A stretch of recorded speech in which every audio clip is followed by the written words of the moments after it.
The Trump administration is going to war against veterans, and there's a reason that they're doing it right now, mid-December. But I'm going to tell you what you can do about it.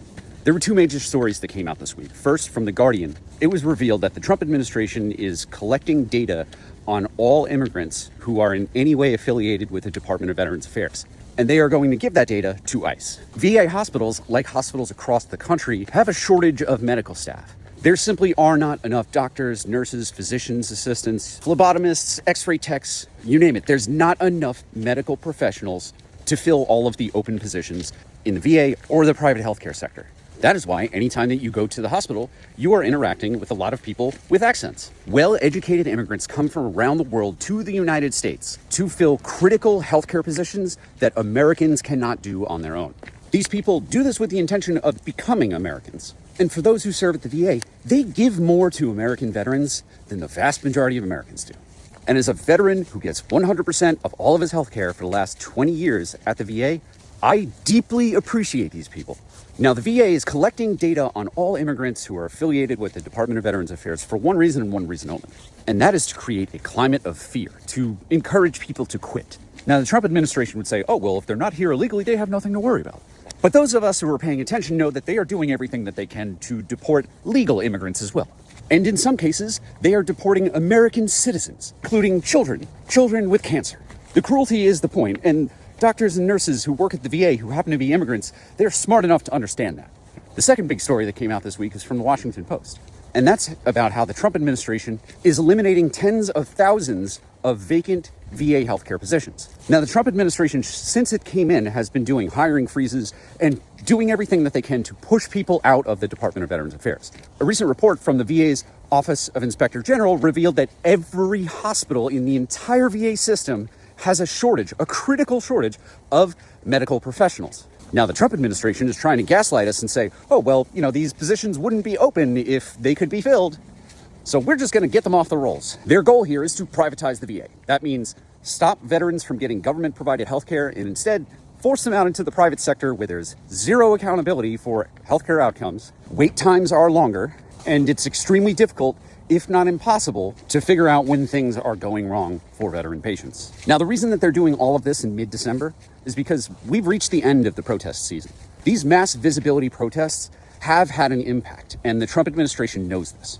On June 6th of this year, when it was warm and it was safe to gather thousands of people on the National Mall, the Unite for Veterans Coalition got like 7,000 to 9,000 people to show up on a weekday for a protest in support of VA workers and against the Trump administration's plan to fire 80,000 of them.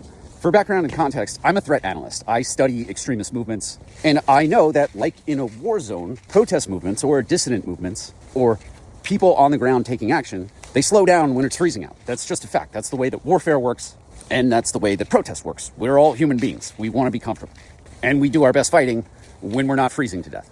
And that's literal fighting and protesting. So the Trump administration is going to war against veterans right now in the middle of December because they know that there is not a lot that we can do to very visibly push back.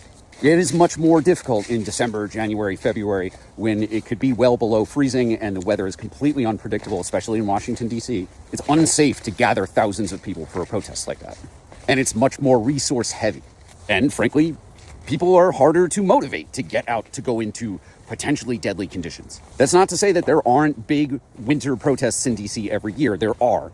But spontaneous ones in reaction to government policies are just much harder to organize. So what you need to remember is that physical protest, going outside, is not the only form of protest. When you're trapped inside in the winter because it's too cold, just shift your focus and energy. Take the time and effort that you would have put into protesting in person and put it into writing and calling members of Congress and the White House to demand that they stop their war against the Department of Veterans Affairs and veterans. I know that we're almost a year into the Trump presidency and that you're tired and that you've probably made these calls before, but you feel like they're pointless. But I swear they are not. Members of Congress are responsive to their constituents, calling and telling them how they feel. It doesn't matter if your member of Congress or your senators are Republicans or Democrats. They need to hear from you on this. If you want an easy way to contact them, you can go to 5calls.org.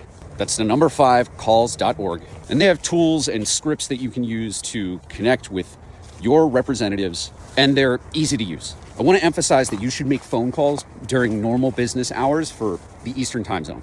The reason that you should make calls and leave a message if you have to is because calls are the most tangible thing for a member of Congress or a senator's office. Phone calls take their energy. It takes their resources. They notice that. Letters are great and they do respond to them, but they're much easier to stack 100 letters, have an AI program read them, and then respond automatically. If a member of Congress's office is just swamped with phone calls, that means staff and interns are dedicated to listening to constituents. So give your representatives a call and tell them to stop the VA from giving all of their data to ICE to create this climate of fear to try to make doctors, nurses, and other VA employees quit, and tell them to stop the VA from getting rid of all these medical positions because veterans deserve health care.